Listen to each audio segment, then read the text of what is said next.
points, c'est des points noirs, l'histoire. Voilà, de la commune mixte de Ouass.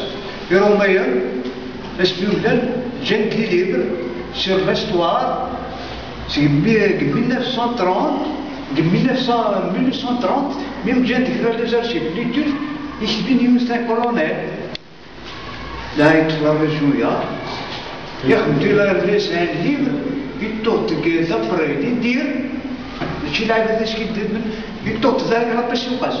Il tente le secrétaire général. En 1970, il était là-bas. Là, il a quitté le travail depuis plus de ton âge. Dans les universités, on a eu un livre. C'est ce que j'ai dit. Oui, peut-être que c'est d'après on a تقرا الرنات هناك خلينا نكتب تشبه كاش الديبلاسمون نعرفوش برا فهمت لا دوزيام نداك لا ريجون لا كومين ميكس دوكاش وات تي يا نوتر ليبر كيفاش ديزيمون c'est un déplacement là, je me rappelle chez tout seul, c'est Mouloud Raïd. Mouloud Raïd, c'est écrit dans Mouloud Gate, oui. Mouloud Gate. Mouloud Gate, oui. Oui, il y a un autre livre, il a doctoré, avec l'histoire de la région de Bougie, le déplacement là, et c'est tout simplement. Tu as parlé sur le massacre en 45. Le massacre en 45, mais l'annulation de l'histoire, la région algérienne, l'affaire de l'exemplaire de témoignage, l'affaire Milbou, l'exemple, le semi militaire de Bra, et ici, c'est une guerre historique entre les deux têtes, ça avec la région. Youm Daha, Arbou Mazin. C'est eux qui ont l'élévation de l'histoire. Mais elle n'a l'archive. Il y a des archives. C'est ce que je cherche. Voilà, les archives là. Anila, les archives. Le tribunal. C'est faux. Moi, j'ai cherché partout, je n'ai rien trouvé. Je n'ai trouvé que le bordereau d'envoi. Et on m'a dit que ce bordereau d'envoi, bon, j'ai été à la wilaya avec autorisation et tout. Et bien, on m'a dit non, on n'a jamais reçu ces archives-là. Maintenant, maintenant, celui qui arrive à me procurer ces archives-là, c'est fabuleux. Le tribunal, il est vivant, c'est-à-dire qu'on transfère l'archive à l'état civil. Voilà, c'est exactement deux ans. Une exemple d'armes souris. Non, moi j'ai retrouvé, il faut qu'on s'entende. Moi j'ai retrouvé le transfert des archives, aussi bien de l'état civil que plus 163 dossiers historiques qui datent de mars 1995. Bon, c'est ça que je dois retrouver, c'est tout. Sans plus. Hein? Alors là, c'est le registre matrice, c'est le pourquoi c'est le registre? Où est-ce que vous vous trompez? Moi, j'ai beaucoup travaillé avec 1890 d'Excel, il existe, 70 Mara, il existe. Non, je ne parle pas de l'état civil. L'état civil, ça ne m'intéresse pas. C'est pas ça qui fait l'histoire. C'est 163 dossiers historiques, c'est-à-dire qui retracent des événements vécus, des événements de guerre, des actes de guerre. C'est ça que je cherche. C'est les 163 dossiers historiques. Ah ben, regarde une chose, c'est grande.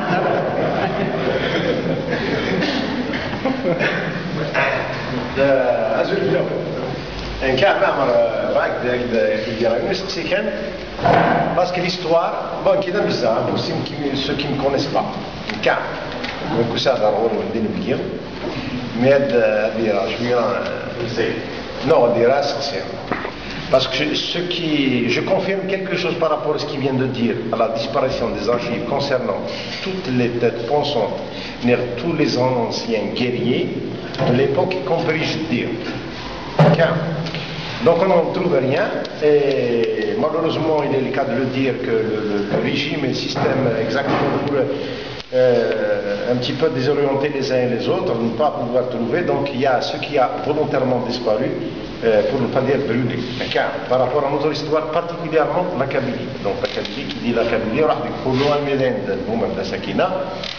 c'est pour un peu nous induire en erreur de dire, mais finalement, qui sommes-nous? Ne sont pas réellement des Arabes. Ce que je rejette complètement, entièrement. Je voulais juste vous poser la question par rapport à l'histoire des aides Slimane et des aides Mimoun. J'ai pas lu votre livre, j'ai pas lu. Si, je réponds à une page. Quel a été, donc, ma question est celle de savoir quel a été l'apport des Mizaya, donc des Imzaïl, dans votre histoire qui était à l'origine une histoire fraternelle, enfin fratricide si on puisse appeler ça le terme, donc par Mimoun et Slimane, avant qu'il y ait cette cession de cette famille. C'est-à-dire, oui, c'est la première question. Donc Quel a été l'apport? Donc l'apport des Mizaya qui sont vous voyez, mis au milieu des deux frères qui ont donné deux autres lignées avec le temps, parce que comme ça fait des siècles. Est-ce que c'est-à-dire qu'elle a été véritablement d'un apport bénéfique pour toute la région? Non. Mais elle a été quelque part négative. C'est la première question. Oui, j'ai constaté c'est-à-dire c'est mon avis, hein. Là ça reste un avis tout simplement. C'est-à-dire que j'aimerais dans mes œuvres, et de toutes les œuvres faites par un Kabyle, que le mot béni doit être banni, tout simplement. Vous avez utilisé béni loul, il me semble. J'aurais aimé voir parce que quelque part nous cautionnons une pratique qui est là, comme un ballon de sonde car on prend. Moi je n'aime pas qu'un gars comme vous êtes censé le savoir que béni ne peut induire que ce que vous voulez enseigner.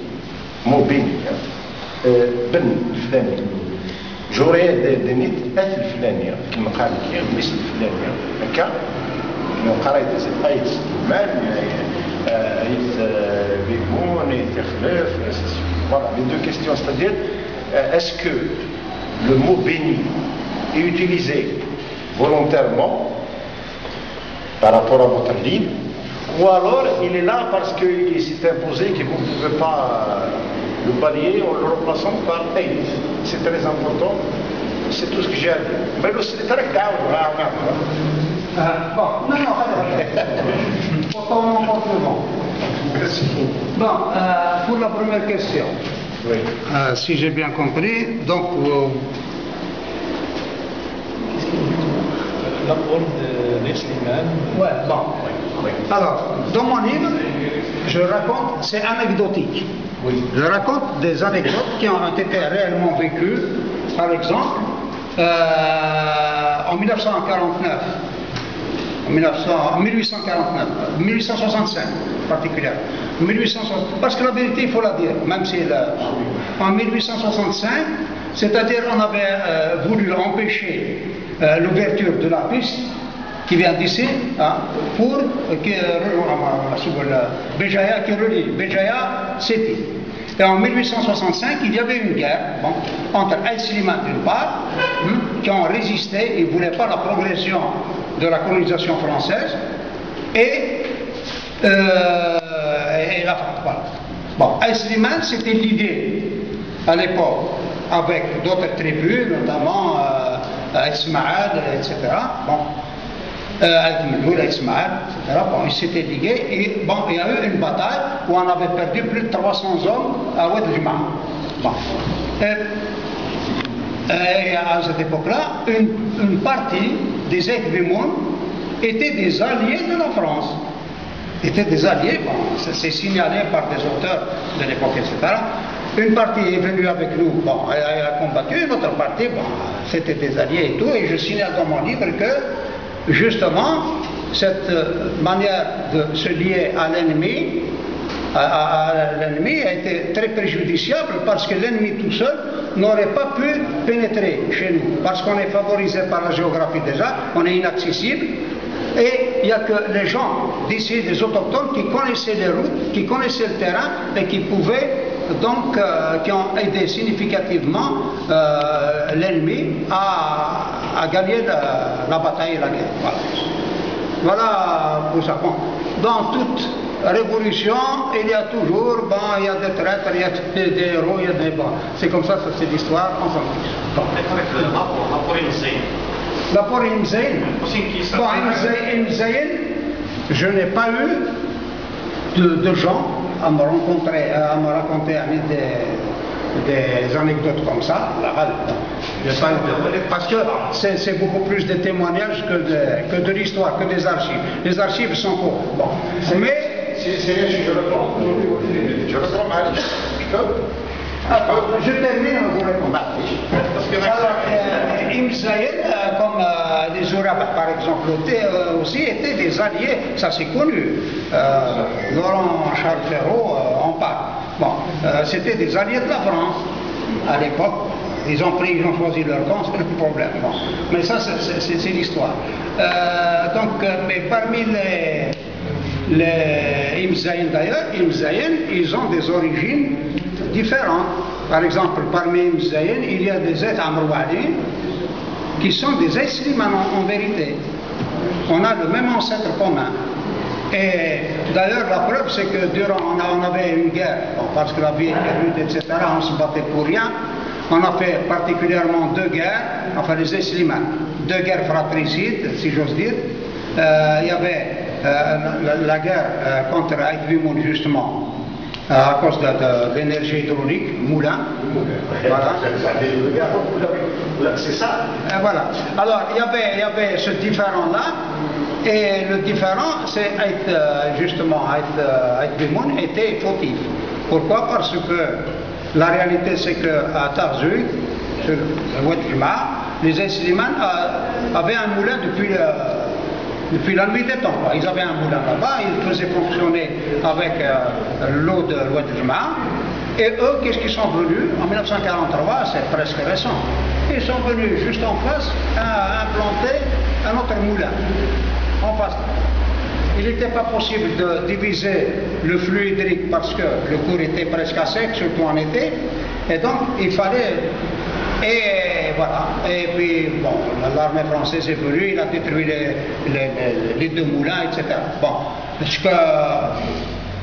qu'il y a de bien, c'est qu'il n'y a pas eu de morts ni de blessés. Bon, il y a eu des escarmouches par-ci par-là, etc. Mais en fait, s'il y avait des sages à l'époque, on aurait évité tout ça et on aurait fait fonctionner les deux moulins. Pourquoi? Parce qu'il suffisait de les placer en Syrie. Soit en contrebas du premier moulin, soit en haut, soit en bas.